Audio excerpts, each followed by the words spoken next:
This video is going to walk you through the steps for how to save your collage and put it on the front of your portfolio.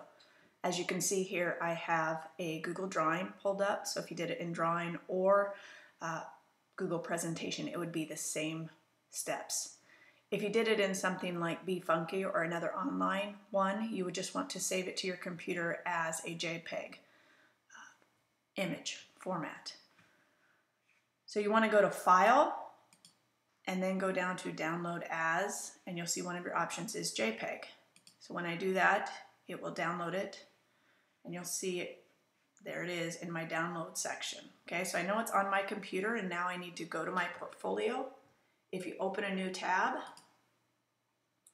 the very first time to get to your portfolio, since it's a Google site, you will simply go over here to your Google Apps drop-down menu, and you'll see it listed as a Google site. We're going to bookmark it after this so that you don't have to go to your site every time you want to get to it. And you'll see I have a lot of Google sites. In fact, I think I have well over 600 by now because I have a lot of student ones. But you should only probably see the one for this class unless you had me as a freshman, for those of you that are in my junior class.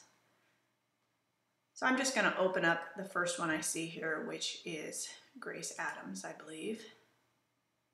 Oh, she's already got hers posted on there. So let's pretend like it's got nothing on there, or it has some directions. I promise, Grace, I will put this back. So you see this pencil up here? That means you will be in edit mode on your page. So if you click on that, you are now in edit mode on this page. And unlike Grace, you're going to have a bunch of text on there. So you want to select all the text, and a shortcut to do that is Control-A on a PC or Command-A on a Mac.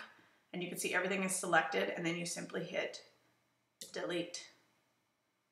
Okay, and then you won't have anything except for your cursor blinking. The next thing is to go up here to the left side and go to Insert, and you want to insert an image. Some of you were inserting it directly from your drive, but then you have to share it with me, and this just makes it simpler. So click Image, and it's going to say, where do you want to get that image?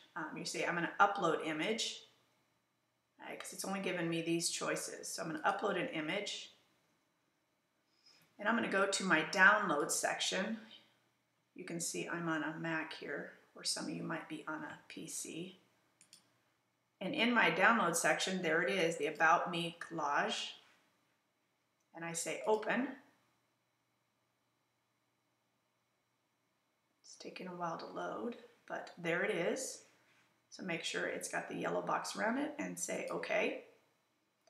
And if it looks really huge or it's running off the page, I usually just click 100%, and then it will look like that. If you're doing it the way that some other students were doing it, taking it directly from their drive, it's going to look like a gray box. And in that case, you're going to want to change the settings on it to be as big as the width and the height of your page. Once you hit save, you should be able to see everything the way I see it here, but I'm not going to do that since this isn't my portfolio. But that is how you post it to your site.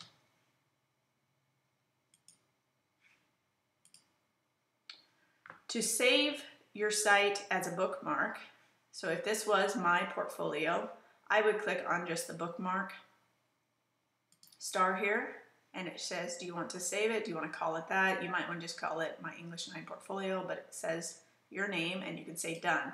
Now you can see it's right there on my bookmark bar. If you don't have this bookmark bar, you need to go into your settings.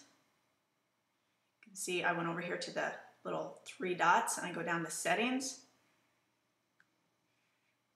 and in appearance you want to make sure this is checked to always show the bookmark bar, and that way all of your saves will be here.